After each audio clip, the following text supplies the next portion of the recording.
everybody conceptually understands the time value of money. I want to get paid today, or rather than in the future. So the concept of payback incorporates all of that. So if you just become good at doing a payback, you'll actually be in pretty good shape. On the good side of this, if I can earn 20% a year for 10 years or for 15 years, how many people were there last night at the thing last night? This is like a test if you're paying attention, because this actually I'm talking about. How many people, or what do you think, if I had $1 today and I made 20%, because I earned more than my cost of capital, I earned 20% every year for 15 years, how many dollars, if I started with one, would I have in 15 years? Just guesses. 15 years, 20% every year. Would I have $3? We're going to take a both. $10, $15. I'll just give those three. How many people think I would have $3? Vote for 3. Thank you, Henry, for doing the voting for. How many people? There's only one person that thinks we'd have $3. Yeah. How many people think you'd have $10? Get to the discipline of a payback, of trying not to spend capital or invest in a company where you don't think you can get paid back every 3 years plus or minus a year, then you're going to end up having a lot of money over a very long period of time. Warren Buffett, who I mentioned before, has done about 18.5% for the last 50 years. So you can imagine how much money he has relative to how much money he started with, and was the richest man in the world. This is a kid who grew up in Omaha, Nebraska. That is not New York City. It is a small, dusty town that was based on agriculture, and he got it that I don't think I'm going to give money unless I can get a payback. What's the other reason you want short paybacks when you allocate your investments? You don't want a lot of time to pass. 7 years to get paid back your money. There are more things that happen in the world that you can't control the more time that elapses. Yeah.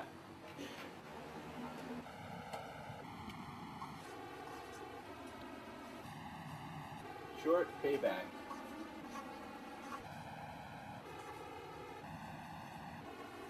Why? Things happen, as Dr. Whitlock says. I said, Nemeza. That's today, Nemeza. Right? And that means fine, like things are good. Every day is not Nemeza day. Right? That go by, things happen. I don't live in Rwanda. I live in the United States.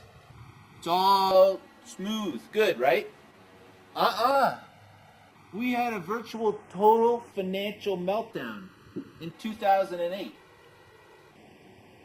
Well, that's okay because it's the United States. That only happens periodically. Right? 2008, bad year. I started in capital markets in 1994. So other than that, it's been pretty good, right? Oh no. Things happen. 1991. There was a catastrophe in the U.S. called the savings and loan crisis. People were lending money to people to buy houses and other forms of commercial real estate that started to go down in value. There was so much debt based on this that it resulted in the U.S. government having to bail people out. Wait a minute, that sounds familiar. That sounds a lot like 2008. 1991, not a good year. It took 3 years for real estate to recover. But that's okay. It's the United States. Nothing else really bad would have happened, right? Well, in 1997, I took my first big international trip. I was very excited. I went to Singapore to visit the government of Singapore to talk about paper and forest product stocks, which is what my expertise was at the time. And I got to Singapore on the first night. Phone rings in the hotel. at 3 in the morning, which was advised whatever it was. Even in my situation, I focus on what I know, but outside of that, you need to be a little cautious. It went up 88%. So we're back on the good train. So 1998 is a great product. Everybody said we love it, but not right now. And the reason was the tech wreck had started. So 2000 was out. It continued. 2001, bad year. 2002, bad year. You're getting the idea, right? It's not Nemaze all the time. So what does that mean? If you're an investor, I want my money back as soon as possible. Okay? Do not invest in 10, 15-year schemes or where somebody says to you, I got a great deal for you. I'm going to give you a 50% return every year, but you're not going to see any cash, Henry, until probably 5 or 6 years from now. Bad deal. Walk away. Short paybacks. That's all time value of money means. Now, how many of you here are running a business or work in a business or hope to run a business? Okay. The other side of this is there's a time value to money for the person who's running the business. Do your employees care? Or everybody's employed by somebody here.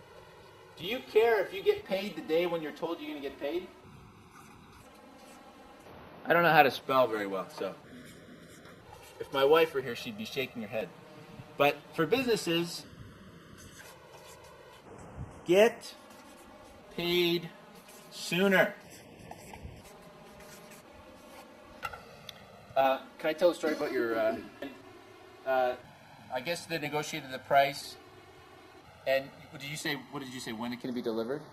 Day after that. The point was very clear.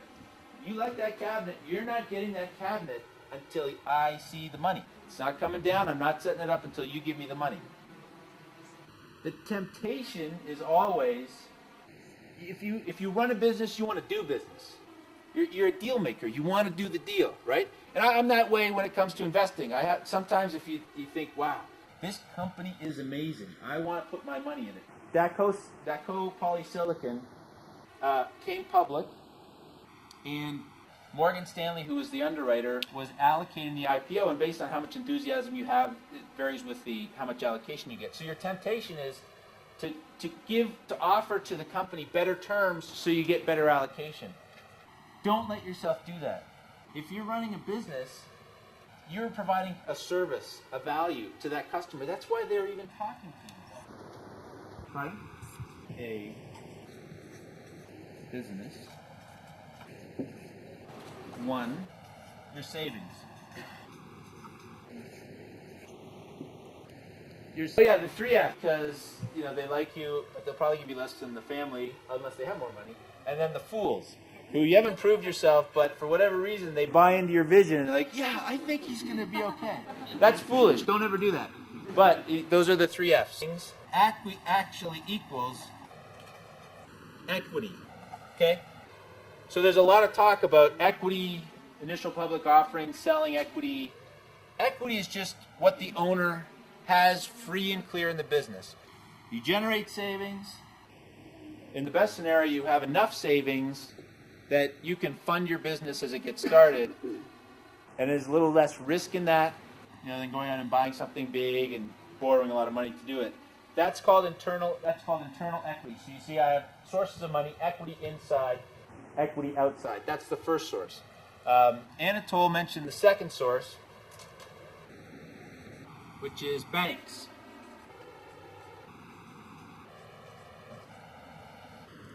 What is more expensive?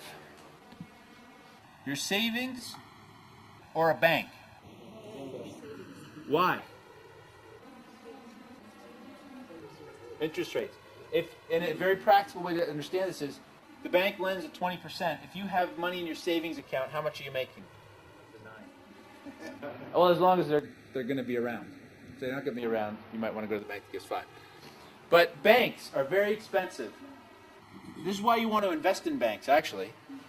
They lend it to you at 20, and they give to you at 8 or 9. That's a good business. Every $100 I get in and I lend back out, I'm making 10% on that. It doesn't seem fair, and yet for all of recorded human history, we've never been able to get away from that.